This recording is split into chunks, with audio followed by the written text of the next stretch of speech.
Assalamu alaikum wa rahmatullahi wa barakatuh.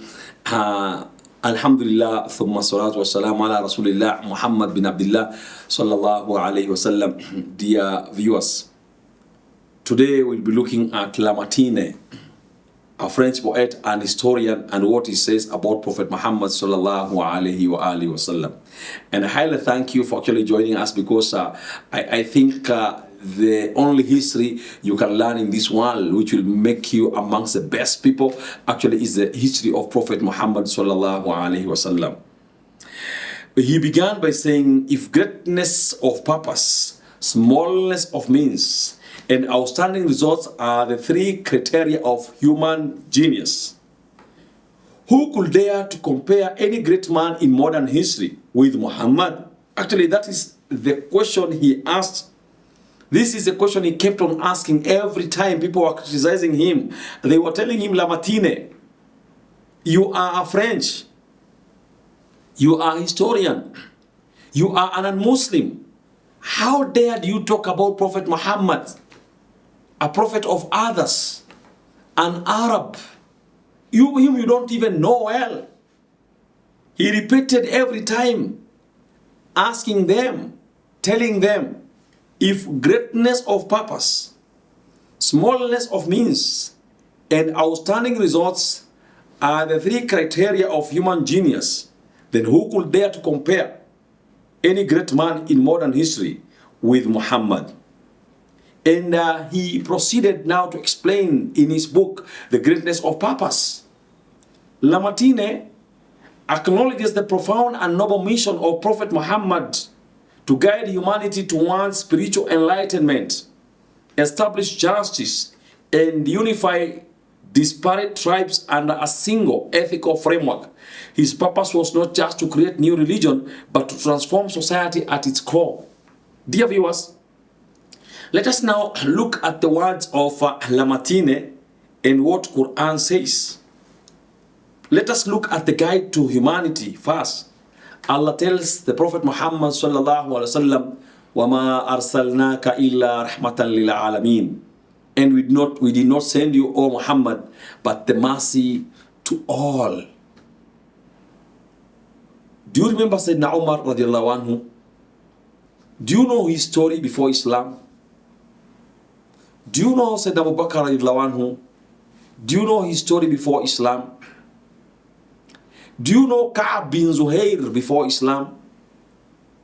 All these people, actually, if you try to go back to history and look at where they were before the guidance of Prophet Muhammad sallallahu, my dear brother, my dear sister, you will cry. But the Prophet Muhammad sallallahu was there actually to guide, to love, and to make sure that each and every person is happy, is joyful, is successful, wherever they are.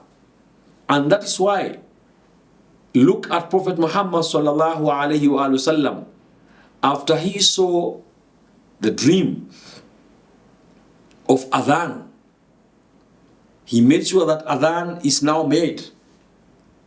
And when he was trying to choose who will come and make Adhan, the highest ranking of Quraysh were the ones who wanted to make Adhan. But he said, no, let me pick the one I saw in the dream also making the Adhan. And that was none other but Bilal bin Rabah. Bilal bin Rabah radiallahu anhu was a person from Africa. He was blacker than I. And some Sahabas used to look at Bilal radiallahu anhu and look at this slave, a slave. How dare does Prophet Muhammad allow a slave to go up and make Adhan and leave us? But that was Prophet Muhammad sallallahu alayhi wa sallam. And this is the same influence which Prophet Muhammad sallallahu, which made Sayyidina Abu Bakr radiallahu anhu mention Sayyidina Abu Bakr, like made Sayyidina Abu Bakr call Bilal Sayyid, and Bilal radiallahu anhu called Sayyidina Abu Bakr Sayyid. Sayyid is actually a name of honor, a title of honor. So you can realize how best the Prophet Muhammad SAW taught his people. And this is what Lamartine looked at. He established justice. Bilal was a slave. But because of Islamic justice, and Allah says in the Holy Quran, إِنَّ اللَّهَ يَأْمُرُ بِالْعَدْلِ وَالْإِحْسَانِ, that Allah commands justice. It is because of that justice, that righteousness, that the Sahabas made sure that Sayyidina Bilal does not remain a slave, but he becomes a free man in the society.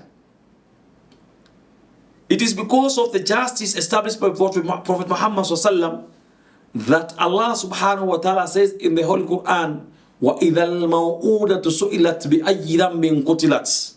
Remember, when the infants will be asked, بِأَيِّ ذَنبٍ قُتِلَتْ, why were you killed?